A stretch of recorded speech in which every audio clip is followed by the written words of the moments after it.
ತಿರಸ್ಕೃತಗೊಂಡಿರುವ ಅರಣ್ಯ ಭೂಮಿ ಹಕ್ಕಿನ ಅರ್ಜಿಗಳನ್ನು ಮರುಪರಿಶೀಲನೆ ಮಾಡಲು ಮುಂದಾಗಿರುವ ಜಿಲ್ಲಾಡಳಿತವು ಸಮೀಕ್ಷೆ ಅವಧಿಯನ್ನು ವಿಸ್ತರಿಸಬೇಕು ಎಂದು ಜನಪರ ಸಂಘಗಳ ಒಕ್ಕೂಟದ ಅಧ್ಯಕ್ಷ ನಾಗೇಶ್ ನಾಯ್ಕ್ ಕಾಗಲ್ ಆಗ್ರಹಿಸಿದರು. ನಗರದ ಪತ್ರಿಕಾ ಭವನದಲ್ಲಿ ಬುಧವಾರ ನಡೆದ ಸುದ್ದಿಗೋಷ್ಠಿಯಲ್ಲಿ ಮಾತನಾಡಿದರು. ಅರಣ್ಯ ಭೂಮಿ ಸಾಗುವಳಿಯ ಹಕ್ಕಿಗಾಗಿ ಜಿಲ್ಲೆಯಿಂದ 80,000 ಅರ್ಜಿಗಳು ಸಲ್ಲಿಕೆಯಾಗಿದ್ದವು. ಅವುಗಳಲ್ಲಿ ಸುಮಾರು 70,000 ಅರ್ಜಿಗಳು ತಿರಸ್ಕಾರಗೊಂಡಿದ್ದವು. ಇದೀಗ ಜಿಲ್ಲಾಧಿಕಾರಿ ಅವರು ಈ ಅರ್ಜಿಗಳನ್ನು ಮರುಪರಿಶೀಲನೆ ಮಾಡಲು ಮುಂದಾಗಿರುವುದು ಉತ್ತಮ ಸಂಗತಿ. ಈಗಾಗಲೇ ಅರಣ್ಯ ಹಾಗೂ ಕಂದಾಯ ಇಲಾಖೆ ಮತ್ತು ಸ್ಥಳೀಯ ಪಂಚಾಯಿತಿಗಳಿಂದ ಸಮೀಕ್ಷೆ ಮಾಡಲು ಮುಂದಾಗಿದ್ದಾರೆ.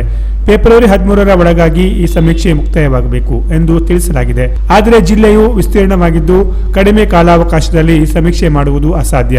ಹೀಗಾಗಿ ಕನಿಷ್ಠ 4 ತಿಂಗಳುಗಳ ಕಾಲ ಸಮೀಕ್ಷೆಯ ಅವಧಿಯನ್ನು ವಿಸ್ತರಿಸಬೇಕು ಎಂದು ತಿಳಿಸಿದರು. ನಮ್ಮ ಅರಣ್ಯವಾಸಿಗಳ ಬದುಕಿಗಾಗಿ ಹಕ್ಕನ್ನ ಏನು ಕೇಳ್ತಾ ಇದ್ದಾರೆ ಕಳೆದ ಹಲವಾರು ದಶಕಗಳಿಂದ, ಅವರ ಸಮಸ್ಯೆ ಅತ್ಯಂತ ಗಂಭೀರವಾಗಿರ್ತಕ್ಕಂಥದ್ದು ನಮಗೆಲ್ಲ ಗೊತ್ತಿದೆ.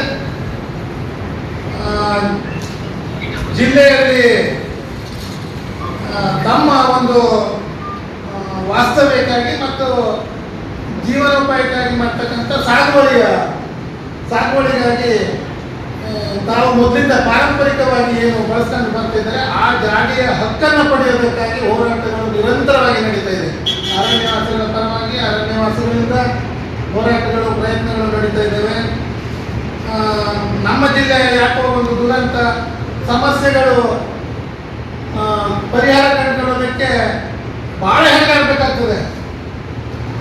ಹಾಗೂ ಈ ಒಂದು ಸಂದರ್ಭದೊಳಗೆ ಅರಣ್ಯವಾಸಿಗಳಿಗೆ ಇದು ಬಹಳ ಮರೀಚಿಕೆ ಹೇಳುವಂತ ಒಂದು ದೃಢ ನಂಬಿಕೆ ಎಲ್ಲರೊಳಗೆ ಆಗಿರುವ ಸಂದರ್ಭದೊಳಗೆ ಉತ್ತರ ಕನ್ನಡ ಜಿಲ್ಲೆಯಲ್ಲಿರುವಂತಹ ಸುಮಾರು 80,000ಕ್ಕೂ ಮೇಲ್ಪಟ್ಟು ಕುಟುಂಬಗಳು, ಅರಣ್ಯವಾಸಿ ಕುಟುಂಬಗಳು ಇದೆ. 80,000 ಕುಟುಂಬದೊಳಗೆ ಅವರಿಗೆ ಸಮಸ್ಯೆ ಬಗೆಹರಿಸುವ ನಿಟ್ಟಿನೊಳಗೆ ಕೇಂದ್ರ ಸರ್ಕಾರ, ರಾಜ್ಯ ಸರ್ಕಾರಗಳ ಆದಿಯಾಗಿ ಹಲವಾರು ಪ್ರಯತ್ನ ಮಾಡಲು ಬಹುಶಃ ನಮ್ಮ ಮನಮೋಹನ್ ಸಿಂಗ್ ಅವರ ಪೀರಿಯಡ್ನೊಳಗೆ 2006ರಲ್ಲಿ ಪಾರಂಪರಿಕ ಅರಣ್ಯ ಹಕ್ಕು ಕಾಯ್ದೆ 2006-2008 ಈ ಎರಡೂ ಕಾಯ್ದೆಯ ಒಂದು ಅವಕಾಶಗಳನ್ನು ಬಳಸಿ ಬಳಸುವ ಅವಕಾಶಗಳಿದ್ದು ಸಮಸ್ಯೆ.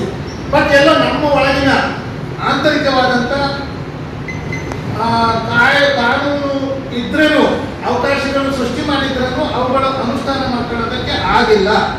ಹಲವಾರು ತೊಂದರೆ ಎಲ್ಲೋ ಒಂದು ಕಡೆ ಹಿಂದೆ ಒಂದು ಸಂದರ್ಭದೊಳಗೆ 75 ವರ್ಷದ ದಾಖಲಾತಿಗಳನ್ನು ಪೂರೈಸಬೇಕು ಅಂತ ಹೇಳಿದ್ರು. ಇನ್ನು ಕೆಲವಷ್ಟು ಈ ಒಂದು ಪಾರಂಪರಿಕ ವಾಸ್ತವಕ್ಕೆ ಸಂಬಂಧಪಟ್ಟಂತ ವ್ಯಾಖ್ಯಾನ ಮಾಡೋದಕ್ಕೆ ಏನೇನು ನಿಯಮಾವಳಿಗಳನ್ನು ರೂಪಿಸಿದ್ರು ಅವುಗಳ ಒಂದು ವ್ಯಾಖ್ಯಾನ ಕಂಡುಕೊಳ್ಳೋದ್ರೊಳಗೆ ವೈಫಲ್ಯ ಪ್ರಮುಖವಾಗಿ ಅಧಿಕಾರಿ ವರ್ಗದಿಂದ ಆದುದರಿಂದ ಬಹುತೇಕವಾಗಿ 95%ಗಿಂತ ಹೆಚ್ಚಿಗೆ 80,000 ಅರ್ಜಿದಾರರಲ್ಲಿ ಸುಮಾರು 72,000ಕ್ಕಿಂತ ಹೆಚ್ಚಿನ ಅರ್ಜಿಗಳು ತಿರಸ್ಕೃತ ಮಾಡಿ ಒಂದರಿ ನೆನೆಗುದಿಗೆ ಬಿದ್ದಿದ್ದಾವೆ.